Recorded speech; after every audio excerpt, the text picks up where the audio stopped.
Differently abled person. اکتوبر 2000 میں نے بھوپال کا سفر کیا۔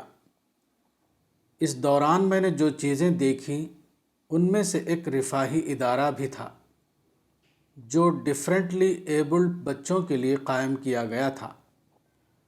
اس کا نام شبھم وکلانگ سیوا سمیتی ہے۔ یہ ادارہ 1980 میں قائم ہوا ہے۔ میں نے ان بچوں کو دیکھا جن کی تعداد 63 ہے۔ ان میں ہندو اور مسلمان دونوں بچے شامل ہیں۔ میں نے کئی بچوں سے بات کی۔ 2 بچوں سے ہونے والی بات کو یہاں نقل کیا جاتا ہے۔ سنتوش چورسیا، عمر 14 سال، سے میں نے پوچھا کہ آپ یہاں کیا کرتے ہیں؟ انہوں نے کہا کہ پڑھتے ہیں۔ میں نے پوچھا کہ آپ کیا سوچتے ہیں؟ انہوں نے جواب دیا کہ پڑھ لکھ کر میں اپنے پیروں پر کھڑا ہوں گا۔ ایک بچہ جس نے اپنا نام شنکر شرما، عمر 12 سال بتایا، وہ بھی اپنے دونوں پیروں سے معذور تھا۔ میں نے پوچھا کہ آپ پڑھنے کے بعد کیا کریں گے؟ اس نے جواب دیا، میں پڑھ کر اپنے پیروں پر کھڑا ہونا چاہتا ہوں۔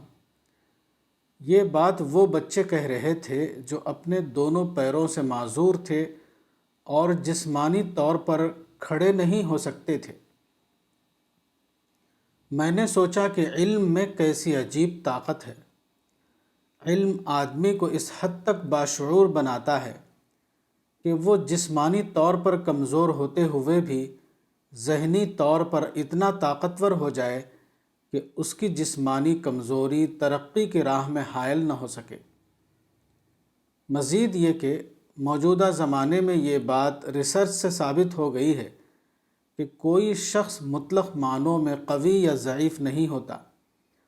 چنانچہ پہلے معذور کے لیے ڈس ایبلڈ کا لفظ بولا جاتا تھا، مگر اب یہ لفظ متروک ہو گیا ہے۔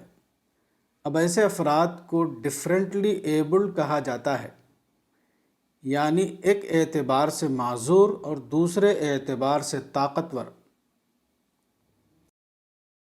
کتاب تربیت اولاد، مولانا وحید الدین خان، صفحہ نمبر 69۔